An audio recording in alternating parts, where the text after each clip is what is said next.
Bem-vindo a mais um episódio do podcast Eu, Antifrágil.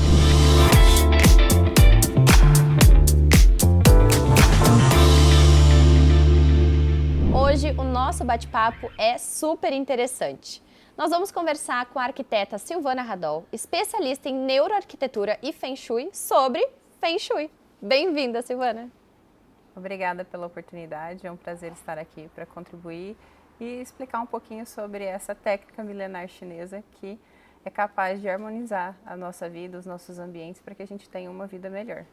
Muitas vezes a gente pensa que o ambiente que a gente mora não afeta os nossos sentimentos, quando na verdade eles contam tudo sobre nós. Como que funciona o Feng Shui e essa neuroarquitetura? É exatamente isso. Muitas vezes as pessoas acreditam que o ambiente ele não interfere, mas ele denuncia o que está acontecendo na nossa vida. Então, isso vai desde um ambiente bagunçado, né? Um ambiente que ele está em desordem, mostra como que a nossa mente está em desordem. Então, nós conseguimos ajustar, né? Às vezes a pessoa fica com receio de, nossa, eu tenho muita bagunça, muita coisa para fazer, mas é aquela coisa, você começando por uma gaveta por dia, aos pouquinhos você vai colocando em ordem e você traz uma fluidez para a vida no dia a dia.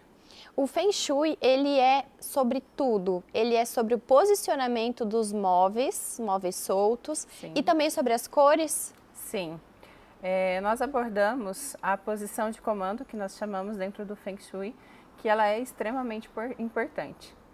Quando nós temos um sofá, né, como nós estamos aqui, se eu estivesse na sala da minha casa, mas a porta de entrada estivesse nas minhas costas, eu estaria fora da posição de comando.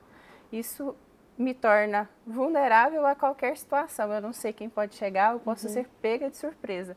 Então isso interfere muito e também nos mostra o quanto nós não estamos na posição de comando na nossa vida. Então é importante nós termos essa posição de comando na nossa sala, no nosso quarto, que é onde nós passamos boa parte da nossa vida, né? 1/3 da nossa vida nós passamos no quarto. Então é extremamente importante na cozinha, no escritório.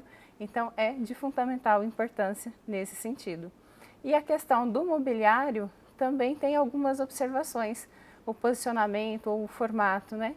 Quando nós temos as mesas mais arredondadas, né? A gente consegue evitar o que nós chamamos de setas invisíveis, que também trazem outras percepções para nós.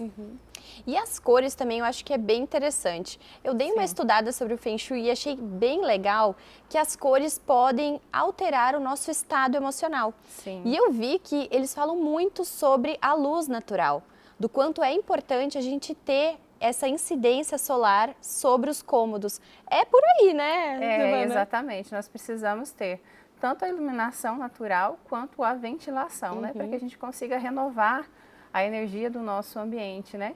Então isso é extremamente importante. E a psicologia das cores, quando bem empregada, também nos traz ótimos resultados. Quando nós aplicamos o Feng Shui, em algumas situações, nós podemos energizar algum ambiente que esteja precisando com as cores. Então imagine, se no quarto tiver a cor vermelha, você vai conseguir descansar bem? Não vai, porque é uma cor extremamente estimulante. Então, eu posso estimular o sucesso, que geralmente está ligado ao vermelho, usando um adorno dourado com boas peças, uma boa decoração, que eu já vou ancorar isso no meu ambiente sem necessariamente ter que usar o vermelho, que vai prejudicar o meu sono, por exemplo. E até o ambiente escuro também pode nos trazer uma certa melancolia, tristeza. Sim, exatamente. Quando nós temos o excesso, principalmente do preto em ambientes, ele tende a trazer essa questão da melancolia, uma certa depressão em alguns casos. É muito comum nós vermos adolescentes que gostariam de ter o quarto todo preto, porque é uma fase de transição, é uma aprofundamento, né? De redescobrir os seus sentimentos. E eles querem colocar a personalidade deles para fora. Então, muitas vezes, nesse período onde eles estão muito conturbados, eles querem um quarto todo preto.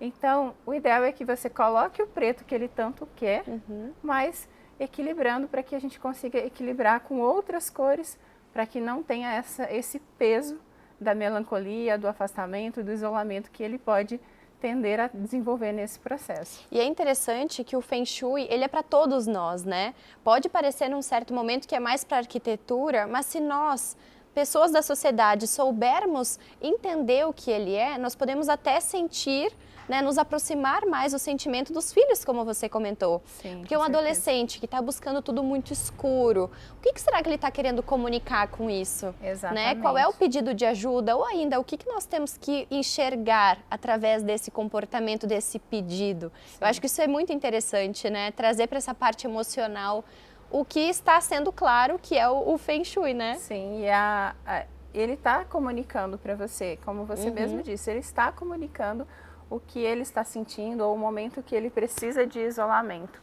Então é interessante nesse momento conversar com ele para entender o que ele precisa, como ele está se sentindo, para que aí façam-se os ajustes necessários. Então não é proibir, vamos supor, o uso do preto. A gente faz uma dosagem, mas também uma busca nesse sentido de entender o que ele está passando naquele momento e aí até ancorar com a decoração do quarto alguma outra coisa para auxiliar ele nesse processo.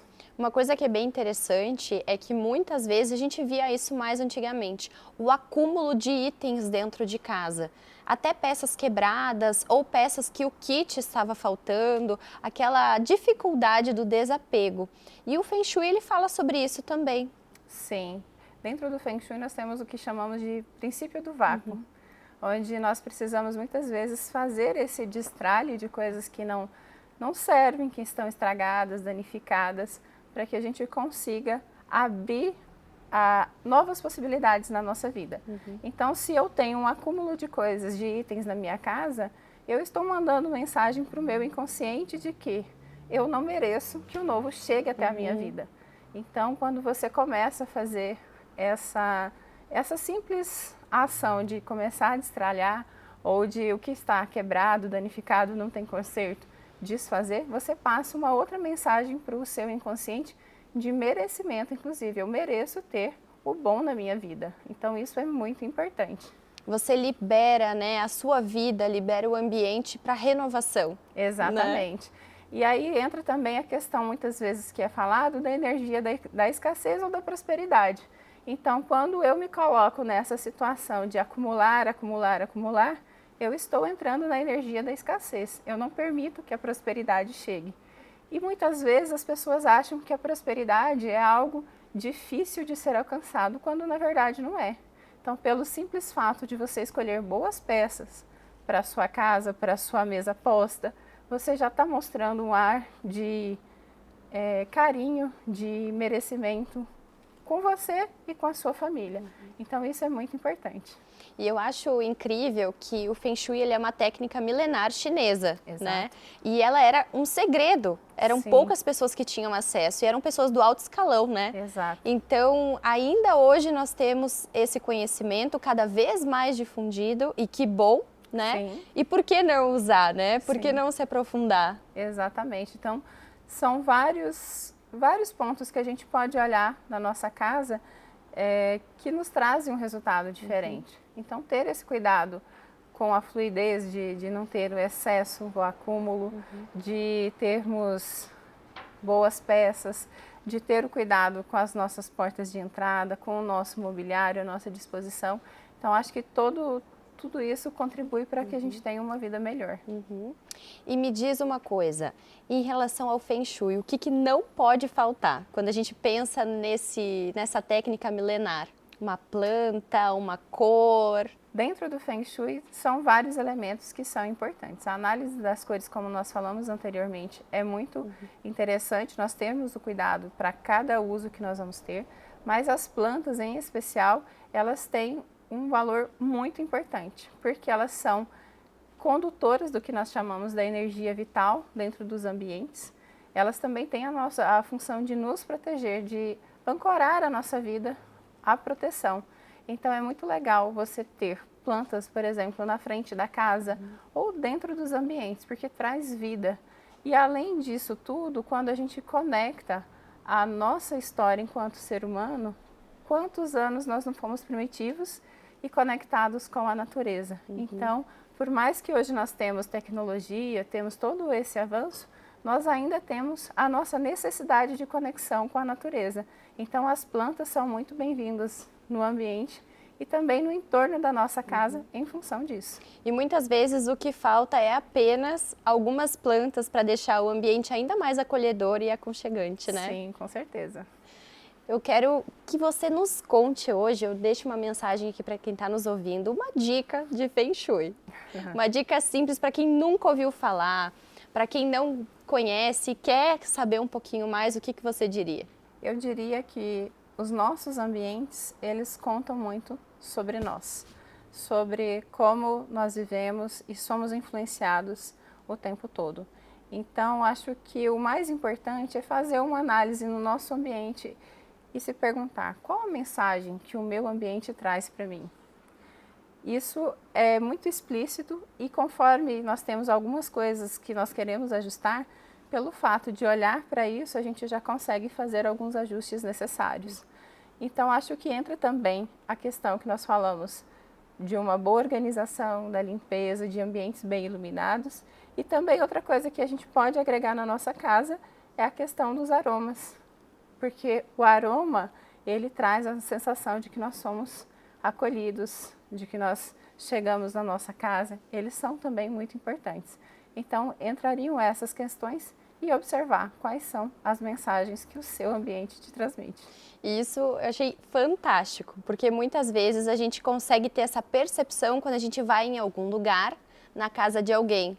A gente consegue fazer essa leitura do ambiente Exato. Através do cheirinho que tem, do aroma, ou ainda da organização, ou das cores que a pessoa escolheu. E muitas vezes essa reflexão sobre a casa onde a gente mora, a gente, né, não dá a devida atenção. Então, eu achei fantástico isso que tu contou.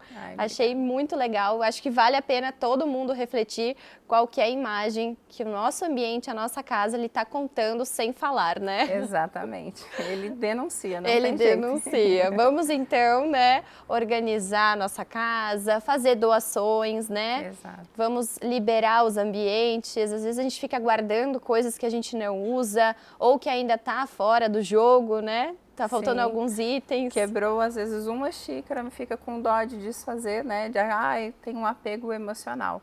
Mas é muitas vezes esse apego que acaba gerando bloqueios na nossa vida, porque a gente precisa liberar o espaço para o novo chegar até nós. E às vezes o apego ele se demonstra numa xícara que a gente não desapega, mas Exato. ele denuncia o apego emocional, mental, psicológico que a gente tem sobre fatos que a gente viveu, né? Sobre memórias que às vezes não são tão positivas e que estão ali na nossa mente, né? Sim, com certeza. Tudo tem a ver com tudo, né, Silvana? Tem sim. Você até comentou da questão das fotos, e uma questão que é muito interessante dentro do Feng Shui é que muitas vezes as pessoas têm muitas fotos dentro da casa, né? E é muito importante às vezes você olhar para aquela foto e pensar, essa foto eu tirei num dia feliz? Ou aconteceu algo ruim, mas eu ressignifiquei? Porque às vezes a gente acha que ressignificou, mas o nosso inconsciente toda vez que olha para aquela foto lembra, então fica registrado. Então, as fotos, por exemplo, é algo que a gente pode ter um cuidado específico de olhar, nossa, esse dia como eu estava? Qual era a sensação? Qual é a mensagem que me transmite? É um gesto pequeno, mas que já faz toda a diferença. Porque no inconsciente, quando a gente enxergar aquela foto, se ela não transmite uma boa memória, ela vai nos afetar. Isso, ela é resgatada automaticamente. Por mais que às vezes você olhe e fale, não, já ressignifiquei, mas ficou o registro no nosso inconsciente. Então, é uma mudança simples, mas que já traz uma outra perspectiva para nós. E o Feng Shui é realmente buscar leveza e harmonia, né? Exatamente. Então, que a gente consiga adaptar isso à nossa vida, né? Que a gente consiga olhar para os ambientes que a gente convive e analisar. Eu acho que essa é a maior mensagem de tudo. Porque se a gente conseguir fazer uma leitura, né? Sobre o que o nosso ambiente quer falar, quer dizer, a gente vai conseguir fazer essas alterações que o Feng Shui nos, né, indica, nos sugere através das dicas. Sim, com certeza. É analisar o que nós precisamos mexer e, de alguma forma, está ali, escancarado no nosso ambiente. Então, é algo bem, básico. Ele é simples, mas ele é bem importante, né? Exatamente. É algo... As pessoas acreditam que o Feng Shui é algo difícil, quando na verdade não é. É olhar e perceber, né? E a gente consegue fazer ajustes importantes. Lindo, amei. Já vou pensar sobre os meus ambientes. Ai, que bom. Obrigada, Silvana, pelo nosso bate-papo. Tenho certeza que vai agregar muito para quem está nos ouvindo. Obrigada pela oportunidade. Obrigada a você que nos assistiu, nos ouviu. Espero que você consiga também refletir sobre o ambiente, né, que você vive, que você mora, até o ambiente que você trabalha, quais são as alterações que a gente precisa fazer para viver num ambiente mais leve, com mais harmonia e ainda melhor. Até mais!